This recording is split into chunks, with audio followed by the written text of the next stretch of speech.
Yo les amis, bienvenue dans une nouvelle série de vidéos où je vais vous apprendre les bases de la photo. Que vous soyez débutant ou si vous avez déjà des notions mais que c'est encore un peu flou, je vais essayer de vous expliquer d'une manière simple comment utiliser votre appareil photo dans le mode manuel. Il y a 3 réglages qui vont te permettre de contrôler la lumière pour pouvoir réaliser ta photo. Donc l'ISO, l'ouverture et la vitesse d'obturation. Dans l'épisode d'aujourd'hui, on va parler de la sensibilité ISO. Mais avant ça, je voudrais qu'on parle un peu de l'exposition. En choisissant les mauvais réglages, votre photo peut être sous-exposée, donc plus sombre, ou surexposé, donc beaucoup plus clair. Donc maintenant on peut commencer. Tous nos appareils numériques sont disposés d'un capteur. Ce capteur il va être exposé à la lumière et c'est ça qui va créer l'image. Dans les appareils photo argentiques, l'équivalent du capteur, c'est ça, une pellicule.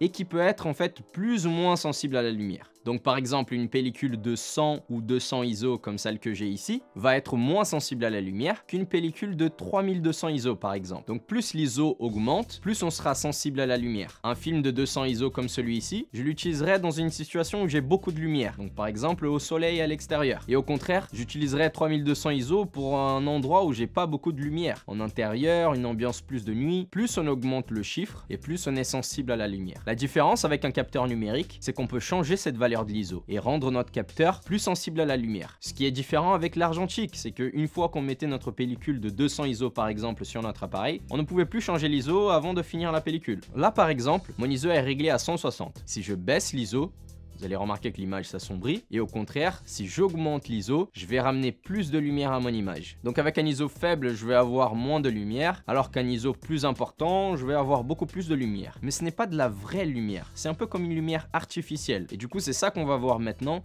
l'effet secondaire de l'ISO. Parce que certes, plus on augmente l'ISO et plus on a de la lumière, mais on rajoute aussi du bruit sur notre image. Et ça fait que ça perd de la qualité, on a l'impression en fait que l'image n'est même plus nette. Et au contraire, plus on baisse l'ISO, moins on aura de la lumière, mais on aura une photo de meilleure qualité parce qu'on aura moins de bruit. Et je vais vous montrer maintenant à quoi ça ressemble ce bruit dans l'image. Donc là, je vais prendre 2 photos. Une avec un ISO de 100 et l'autre avec un ISO de 40 000, ce qui est l'ISO maximal pour cet appareil photo. Et on va voir tout de suite la différence. En regardant comme ça, on ne voit pas trop ce qui change, mais quand on zoome sur l'image, là on voit nettement la différence.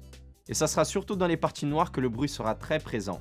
Ok les amis, donc pour récapituler, l'ISO, plus on le baisse, moins on a de lumière, moins on a du bruit, donc une meilleure qualité. Plus on l'augmente, plus on aura de la lumière, mais ça sera de la lumière artificielle, donc on aura plus de bruit et moins de qualité. Dans le prochain épisode, on va parler de l'ouverture du diaph, et ensuite, on va parler de la vitesse d'obturation. Bon, je sais que ça au début, ça peut être un tout petit peu compliqué, donc n'hésitez pas à me poser des questions dans l'espace commentaire. Et si vous voulez être au courant quand la prochaine vidéo sortira, je vous invite à vous abonner à ma chaîne et activer la petite cloche pour recevoir une notification quand je posterai la prochaine vidéo. Sur ce les amis, je vous remercie de m'avoir écouté. Je vous dis à très bientôt pour la prochaine vidéo. Gros bisous!